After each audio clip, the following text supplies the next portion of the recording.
Hi, I'm Kelly, and today I'm going to show you how to take a successful macroinvertebrates field trip at your local creek or stream. Let's get started with what to do before your field trip. We're going to talk about two things: finding a location and gathering your supplies. The first thing you're going to want to do is head out before you go on this field trip and pick a location at your local creek or stream that will let you have success in finding macroinvertebrates. So you're going to want to pick a place that's easy to get to. We suggest a gently sloping path down to the creek or stream bed, and then also a flat section once you get there so you can set out all your materials on the day of the field trip. The water at the creek should be no more than 12 inches deep, and it should be a pretty fast moving current that moves over rocks. The effect that this kind of a current creates when it runs over rocks is called a riffle, and it's created when there's a shallow, fast-moving stream that moves over rocks. The rocks are the place that you're going to find most of your macroinvertebrates, along with in the leaf packs, those leaves that get stuck up against the upstream side of each of the rocks. In order to make sure you're going to have macroinvertebrates to find on your field trip day, you can wade into the creek and just turn over a few of the rocks like I'm doing here. When you turn them over, look carefully at the bottom and see if you see any movement. The first rock that I turned over had a macroinvertebrate on it. You can also check some of those leaf packs and see if any macros are in between the leaves.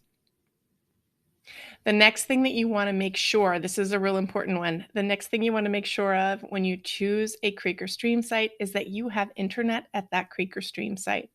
This is important because the Creek Critters app that requires internet access in order to use it. So when you're at your field trip site and you think you found a perfect one, make sure that you have enough bars to run the Creek Critters app.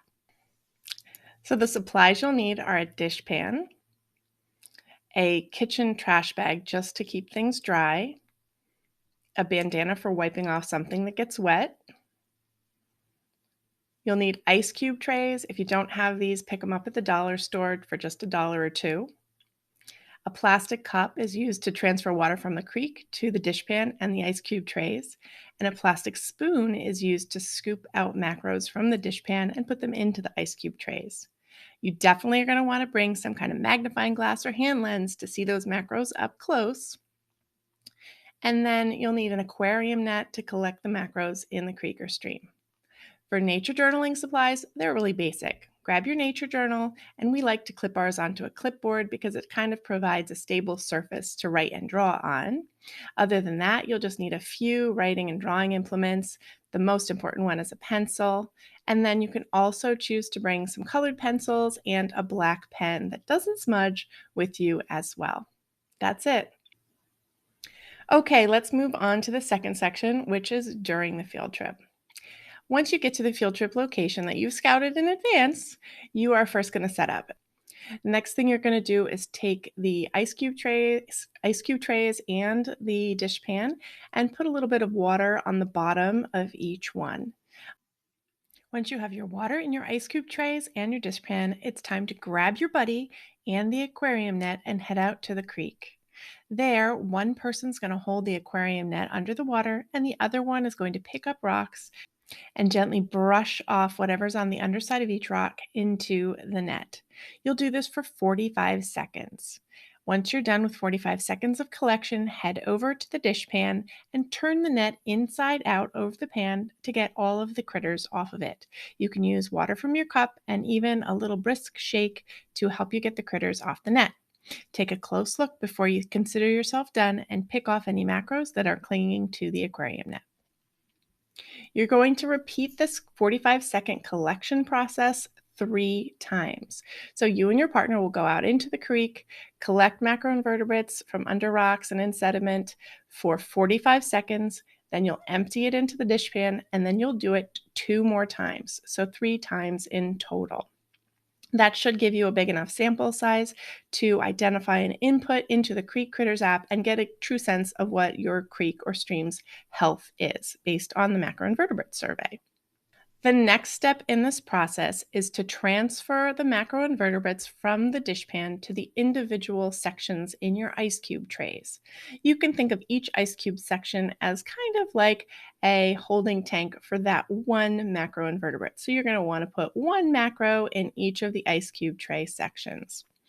To do this transfer, you'll take your plastic spoon and you'll carefully look for macros in the dishpan. And when you see one, you'll gently scoop it up with the spoon and transfer it into an ice cube tray section.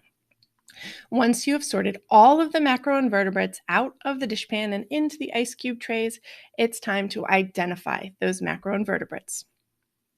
For the identify section of this field trip, you're going to want to have your Creek Critters app open and ready. You can click on the second button in the app that says Identify Critters.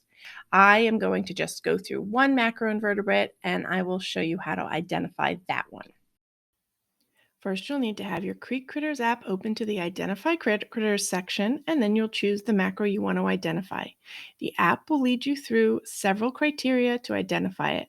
On this one, I choose has 6 legs, has 2 distinct tails, and I think it's a stonefly. Then I'll scroll through the other images, make sure it looks like my critter, and then click, yep, I found a stonefly, and add it to my Stream Health report. I made a more in-depth tutorial on the Creek Critters app for you in a separate video. All right, once you've identified all of your macroinvertebrates, it's time to nature journal. I will tell you that for your nature journal, you are going to pick a macro. I picked the stonefly, and you're going to make a sketch of it. You're also going to take a few notes about things that you notice and things that you wonder. Make sure to snap a photograph of your macro to use at home just in case you want to add more detail. Once you're done doing your nature journal, then it's time to return the macroinvertebrates back to the creek. This is a pretty important step because that's where they live. We want to make sure that they all get home safely. We hope you enjoy your macroinvertebrate field trip. We'd love to hear how it goes. Have a great time. See you next time.